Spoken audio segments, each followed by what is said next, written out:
وَتَعَاوَنُوا عَلَى الْبِرِّ وَالتَّقْوَى وَلَا تَعَاوَنُوا عَلَى الْإِثْمِ وَالْعُدْوَانِ، نیکی اور پرہیزگاری کے کاموں میں ایک دوسرے کی مدد کرو اور برائی کے کاموں میں الگ رہو۔ مفتی صاحب کی بارگاہ میں میرا یہ سوال ہے، اگر سب لوگ ایک دوسرے کے پیچھے نماز پڑھنا شروع کر دیں تو فرقہ واریت تو ختم ہو جائے گی؟ آج کل یہ چورن بیچا جا رہا ہے۔ میں ایک سادہ سوال کر لیتا ہوں۔ پہلی بات، کیا قرآن و حدیث میں کہیں پر یہ موجود ہے حکم کہ اگر سب ایک دوسرے کے پیچھے نمازیں پڑھ لیں تو یہ ختم ہو جائے گا کام؟ کوئی دلیل؟ میں تمہیں دسنا کیڑی کتاب لکھی ہے، بخاری شریف سے میں بتاتا ہوں کہ اس کی بالکل مخالفت میں حدیث لکھی ہوئی ہے جو تو اپنی پبلک کو دھوکہ دے رہا ہے۔ صحیح بخاری میں انٹرنیشنل نمبر کے مطابق 694 نمبر روایت ہے کہ نبی صلی اللہ علیہ وسلم نے فرمایا کہ امام تمہیں نمازیں پڑھاتے ہیں، اگر وہ صحیح نماز پڑھائیں گے تمہیں تمہارا ثواب پورا ملے گا اور ان کو بھی ملے گا، اور اگر وہ تمہیں غلط نمازیں پڑھائیں گے تو تمہیں ثواب پورا مل جائے گا، ان اماموں کی غلطیوں کا وبال انہی پر ہوگا۔ یہ اکثر مجھے لوگ پوچھ رہے ہوتے ہیں کہ جی بریلوی اور دیوبندی امام رفع الیدین نہیں کرتے تو غلط نماز پڑھ رہے ہوتے ہیں، تو ان کے پیچھے ہم نماز پڑھ لیا کریں۔ بھئی بیسک نماز کی سٹرکچر تو سب کی ایک ہی ہے، قیام کے بعد رکوع کے بعد کھڑا ہونا، ہر رکعت میں 2 سجدے، 2 سجدوں کے درمیان بیٹھنا، 2 رکعتوں کے بعد تشہد کرنا اور 4 کے بعد سلام پھیر دینا، یہ بیسک سٹرکچر تو سب کی سیم ہے۔ باقی رفع الیدین والا ایشو ہے، تو اگر امام رفع الیدین نہیں کرتا آپ ضرور سنت کے مطابق رفع الیدین کریں، آپ کی نماز ہو جائے گی، امام کی غلطی کا وبال اسی پر ہوگا۔ اسی طریقے سے فاتحہ خلف الامام کے لیے اگر کوئی امام وقفہ نہیں دیتا قرات کرنے کے بعد رکوع سے پہلے کہ مقتدی بھی قرآن پڑھ لیں سورۃ الفاتحہ، تو اس کی غلطی کا وبال اس پہ ہے۔ آپ نے سورۃ الفاتحہ پڑھنا ہے کیونکہ اس کے بغیر نماز نہیں ہوتی۔ مسئلہ نمبر 84 میرا سن لیجیے اہل سنت پاک .com پہ۔ تو یہ ابن عمر رضی اللہ تعالیٰ عنہ کے بارے میں روایت وہ والی بیان نہیں کریں گے، وہ خوارج کے پیچھے نمازیں پڑھتے تھے، ان کو سلام کرتے تھے، اور صحیح بخاری کی 694 نمبر حدیث اور اگلی 695 نمبر حدیث، میں کہتا ہوں یہ دونوں کڑوی گولیاں ہیں ان مولویوں کے لیے اور یہ ساروں کے لیے، بریلوی دیوبندی اہل حدیث شیعہ جو سب اس قسم کے فتوے دیتے ہیں نا کہ ایک دوسرے کے پیچھے نماز نہیں ہوتی ہے، ان کے لیے یہ کڑوی گولیاں ہیں۔ 695 نمبر حدیث جو صحیح بخاری میں ہے اس کے اوپر تو امام بخاری نے باب باندھ دیا ہے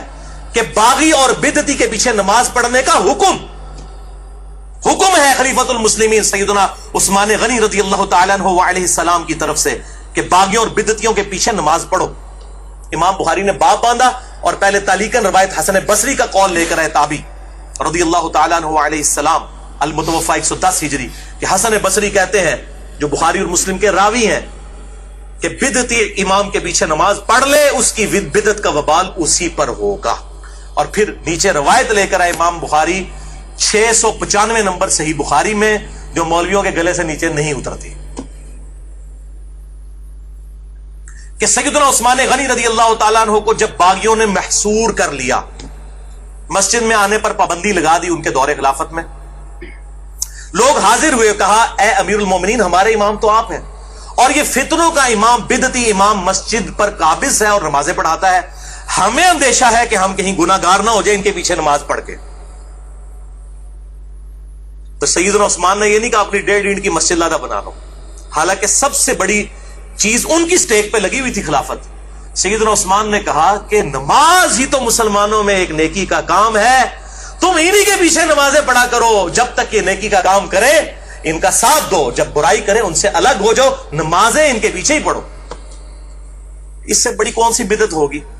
وہ کہتے ہیں جی کوئی چھوٹی بدعت ہوتی ہے کوئی بڑی بدعت، بھئی سب سے بڑی بدعت خلیفۃ المسلمین کے خلاف خروج کرنا ہے۔ یہ جو آپ حدیث پڑھتے ہیں نا کہ کل بدعۃ ضلالہ وکل ضلالۃ فی النار، اس کو آپ ذرا پورا پڑھیں ابو داؤد ترمذی ابن ماجہ سے کہ میرے بعد تم بہت اختلاف دیکھو گے، علیکم بسنتی وسنت الخلفاء الراشدین المہدیین، اس وقت میری سنت اور میرے خلفاء راشدین کی سنت کو لازم پکڑ لینا اور دین میں نئی نئی بدعتوں سے بچنا، ہر بدعت گمراہی ہے اور ہر گمراہی دوزخ میں لے جانے والی ہے۔ پرٹیکولرلی خلفاء راشدین کے خلاف خروج کو نبی صلی اللہ علیہ وسلم نے بدعت کہا ہے، اور وہ 5 ہیں خلفاء راشدین، ابو بکر، عمر، عثمان، علی، حسن ابن علی رضی اللہ عنہم اجمعین وعلیہ السلام۔ میں نے اس میں بتایا وہ 30 سال تک خلافت ہے۔ تو سیدنا عثمان کے خلاف جو کھڑے ہوئے وہ تو بدعت کبریٰ کرنے والے لوگ تھے، اور یہ تو جھوٹا پراپوگنڈا بھی کیا جی وہ یہودی پارٹی تھی، کوئی عبداللہ ابن سبا پارٹی تھی، عبداللہ ابن سبا پارٹی تھی تو چلے اگر for the sake of argument آپ کا جھوٹ مان لیں تو پھر تو یہودیوں کے پیچھے نماز پڑھنے کا سیدنا عثمان نے کہہ دیا، چلو ہاں اور پکیلاب کیجئے، یہودی سے نو